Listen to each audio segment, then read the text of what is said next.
morning, Agent Monday. This is Agent Thursday reporting for duty. It is March 25th. I've got some bad news for our viewers who were probably wondering what happened to all of the week 1 and week 2 videos. They all somehow got deleted and we're not sure how. So for those weeks, I'm afraid that you're just going to be stuck with my videos because I was the only one that saved them. This especially makes me really sad because I really wanted to go back and laugh over Agent Monday's Reese's Pieces Psychology video that I thought was hilarious.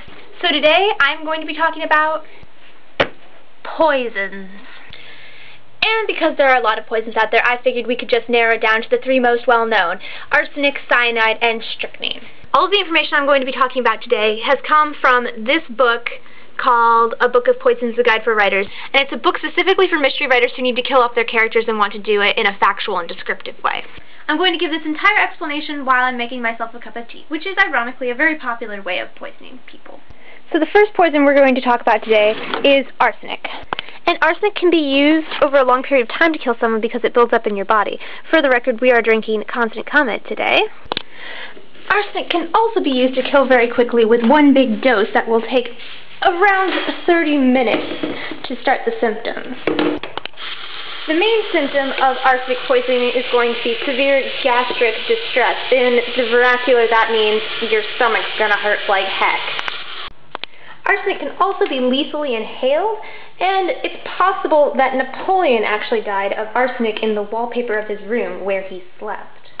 The good news is that if you are very, very careful, it is possible to develop a tolerance for arsenic. Now on to cyanide, which is actually more lethal when inhaled than when taken orally. When inhaled, it can cause immediate unconsciousness, convulsions, and death in 1 to 15 minutes. Whereas when swallowed, it can take up to 4 hours to kill a person. The chemical properties of cyanide block oxygen from being absorbed into your red blood cells, which makes it so that when you're poisoned by cyanide, you're going to be gasping a lot for breath.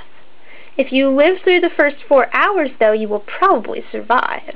One random fact about cyanide poisoning is that it can turn the victim's blood purple. Cyanide can be found in peach and cherry pits in potentially harmful amounts, so you do not want to eat those. And normally people think that it's arsenic that you find in apple seeds, but it's actually tiny, non-lethal amounts of cyanide, so it won't kill you. Our third and last poison is going to be strychnine, which is derived from a certain plant in India, and any part of this plant will kill you. Flowers, fruit, leaves, seeds, anything. Now in real murder, strychnine isn't used that much because it's a pretty slow poison, but in murder mysteries they like to use it a lot because it has very dramatic symptoms. These symptoms include asphyxiation and violent convulsions while the person is still conscious.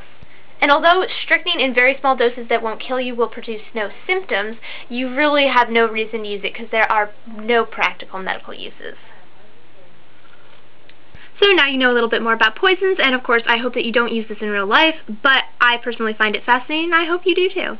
Okay, so you all probably know how this works by now. Leave comments down below, ask us questions on the forum spring, subscribe. That's all. See you guys next week. Bye! Oh, and Agent Monday, by the way, I know that you wanted me to send the teleporter to you so that you can use it for your mission, and while I would love to give you the teleporter, I cannot possibly send it. Sorry. See, the teleporter's kind of big, and it would cost me a ton of money to be able to send it, and I'm on a college student's budget, so I really, really hope that doesn't screw up your mission too much and that you can still be successful in that, because I would feel really bad if you couldn't.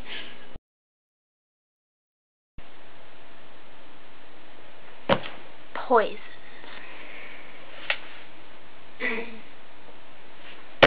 Poisons.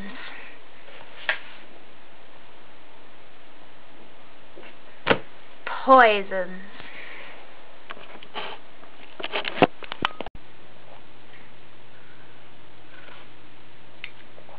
I have to say, this is a very good cup of tea for something that I wasn't even looking at when I was making. I think it's because I kept on adding honey every single time I had to do a take.